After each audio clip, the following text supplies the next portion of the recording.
Welcome back, fellow geeks. I am a geek named Bob, and this is a Geek Named Bob Presents 100 Days of Horror. So my friends and I are taking in 100 new horror films and talking about them in various medias. I'm doing this YouTube channel, which of course you can subscribe and hit the bell right there. One of these days I'll actually learn the words at. Of course, feel free to share everything and talk about, right? Yay! HorrorHoneys.com, where my friend Kim's writing about hers, or Real Dementia, where my friend Tony is writing about his. Now, Tony, Kim, and I all went yesterday to see Annabelle Creation.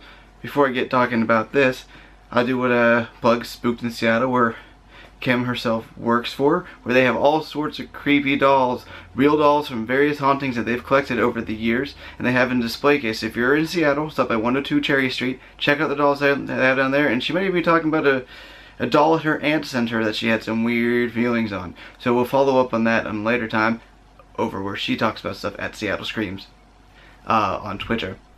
Now, the haunted doll in today's film is also based on a real one, although it is very, very far away from the Ed and Lorraine's Warren story that we first saw in The Conjuring a few years back.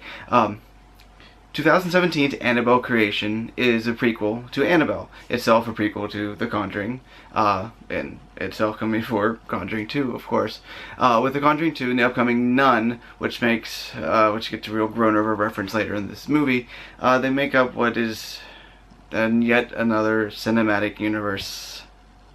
Yeah, everyone's trying it these days.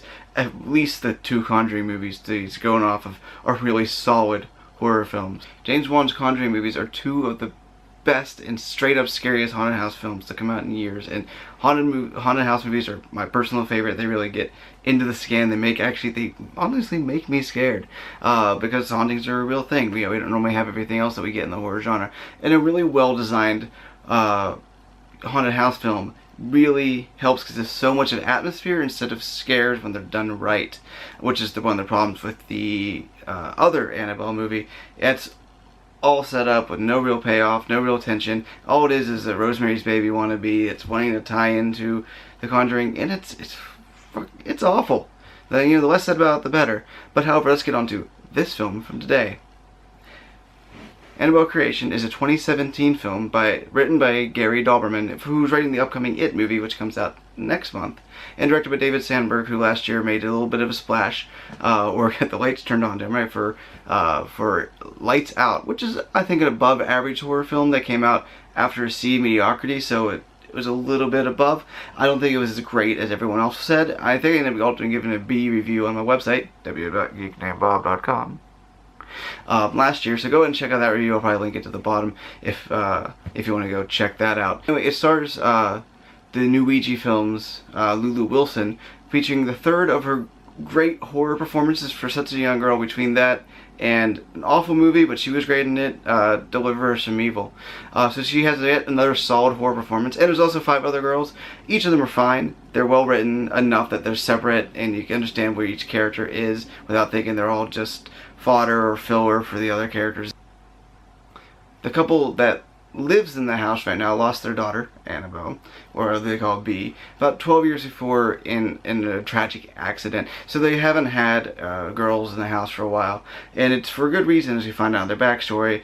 Exception that good reason also means why would they bring 6 young girls into the house, except to give us our plot, right? If we don't have that plot, we don't have that. Also factoring to that is the dude was a doll maker, so of course now we have a lot of these Annabelle dolls around the house. Now I'm presuming that there are multiple ones, because unless it's bad continuity, there are many points where someone is literally holding on to the doll, and it cuts to somewhere else in the house, and someone is holding on to the doll. I think the movie's trying to say that she teleports wherever she needs to go, which does seem to work in sometimes, because she does vanish out right from shot with actually a really well done sequence with the sheet like we saw in Paranormal Activity 3 is repurposed here, and it kind of works.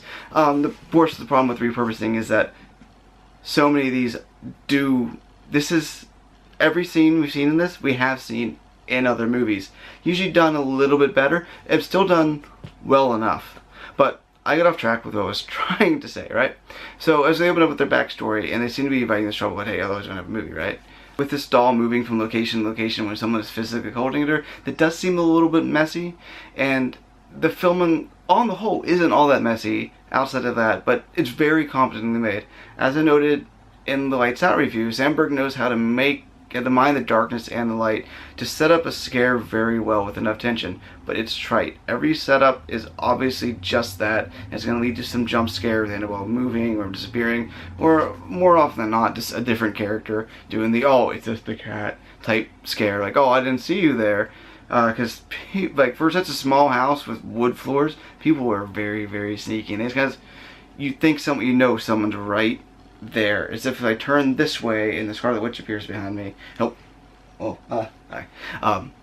Without me even noticing that she's there. And the problem with those is that they don't really add so much to the plot except to, oh, it's been another 10 minutes, let's do another scary sequence. And then it goes back to the plot already happening. So you can cut so many of these sequences and not lose anything of the actual flow of the story. Because the actual flow of the story is really, it's interesting. We have good characters, we have good setup, we have good interaction. I don't want to ruin who they are by talking about what they are in particular, but it's well made. The non-scary parts are better than the scary parts. And even the scary parts, half the time they work, and half the time they're either they fizzle out or they're kind of silly. Like, they usually end with that jump and a scream and then a cut to the next day, which half my audience really screamed for. Another half are like, we've seen this before. And the half that said, I've seen this before, which of course me, Tony, and Kim, along with various other people throughout. Some of them actually really laugh. Like, one we laughed for a good solid minute after it happened. It's hysterical. Exception of the girl to the other side of Tony who screamed like it was nothing else, like the shark popped out in Jaws. The scene was so interesting with this really hilariously bad payoff that actually seemed like for a moment that it was going into a completely different type of movie that it's been almost trying to be. Through the length of everything else before, where, okay, now we're going to go over the top, we're going to go crazy, even though we prefer something a little more like the Conjuring movies. If we're going to go, might as well go all out, because for those of you who know Italian horror and what it looks like and how it feels and how it moves, it almost gets there. There are so many visual references to Italian horror that it seems like that's what they wanted to make, but they had to pull it back for PG-13 teenage regular American audiences.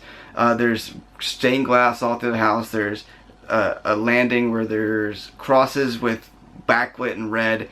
Rooms are different colors. There's a really awesome sequence with a different awesome sequence with a sheet that just feels like Suspiria or anything from Mario Bava or Lucio Fulci or anyone that Giallo or weird ass house Italian films.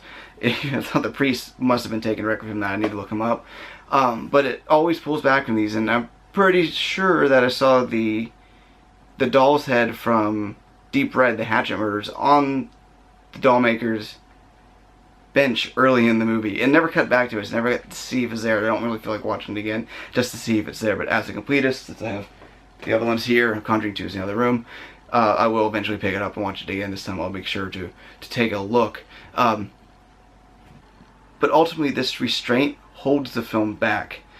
So it's always worse to see a better movie within a mediocre movie, where a few cuts, a few changes would make it a lot better. Like I talked about with my Wish Upon review on my website last month, that we thought about, that I also saw with Kim and Tony and our friend Matt, that we felt that it's a solid enough movie, but there's a better movie in there. So this movie is tons steps, better than the last Annabelle movie, but it's not quite there. It's not to Conjuring levels. It's still very middle of the road. It's a mediocre movie that's made to look better with the positive reviews simply because the last one was sucked so hard. And I hate saying sucked so hard because that's unquantifiable and that's not like reasoning, but it did. Yeah. So ultimately I'll give it a C+. Yeah, like I said, the other reviews have been very strong, usually with the better than I expected tag written to it. And perhaps I was expecting something better because of that. So I was a little bit let down. So that's where my negativity comes from. That maybe if I saw it with a better audience, that our audience was awful. They wouldn't shut up. They were moving around, and they would, talking and this and that in the wrong seats, or having not read those reviews or not thinking of the first Annabelle. Maybe I would have made it higher or lower or somewhere on the way. But, you know, it's not a bad movie. It's just not very good either. Like Wish Upon, which is a solid movie. Don't get me wrong. Wish Upon is actually solid too, and which I think I actually liked a little more than this. It's a perfectly fine enough mainstream horror film to hold us over until it comes out next month, which looks brilliant and looks great.